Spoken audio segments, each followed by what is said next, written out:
मुंबईत वांद्रे येथील रंगशारदामध्ये उद्या शिवसेनेची महत्त्वाची बैठक। मुख्यमंत्री एकनाथ शिंदे बैठकीत मार्गदर्शन करणार।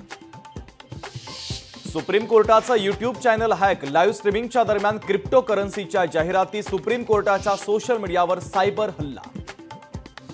तिरुपती बालाजीच्या लाडूच्या प्रसादात चरबीचा अंश, प्रसादामध्ये आढळली प्राण्यांची चरबी आणि माशांचं तेल। एनडीडीबीच्या अहवालातून धक्कादायक खुलासा।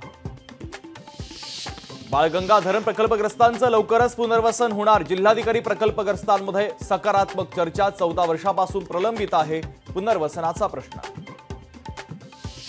छत्रपती संभाजीनगरमध्ये बनणार वंदे भारत एक्सप्रेसचे पाठ। ज्युपिटर वॅगन्स कंपनी उभारणार प्रकल्प। संभाजीनगरमध्ये 100 कोटी रुपयांची गुंतवणूक। सोलापूरमध्ये विमानसेवा नोव्हेंबर महिन्यामध्ये सुरू होणार। उडान योजनेच्या अंतर्गत नवीन हवाई मार्ग मंजूर करण्याची प्रक्रिया सुरू। पुण्यातून दुबई आणि बँकॉकसाठी विमानसेवा सुरू होणार। 27 ऑक्टोबर पासून दोन्ही मार्गावर हवाई सेवा। केंद्रीय हवाई उड्डाण मंत्री मुरलीधर मोहोळ यांची माहिती। छत्रपती संभाजीनगरमध्ये क्रिप्टोकरन्सी घोटाळा प्रकरणी तपास पथकाचे 16 बँकांना पत्र। रॅकेटमध्ये गुजरातचे अनेक तरुण जोडल्याची माहिती। विरोधी पक्षनेते अंबादास दानवेंचं राज्यपालांना पत्र। मुख्य सचिव सुजाता सौनिक यांच्यावर दबाव असल्याचा केला दावा।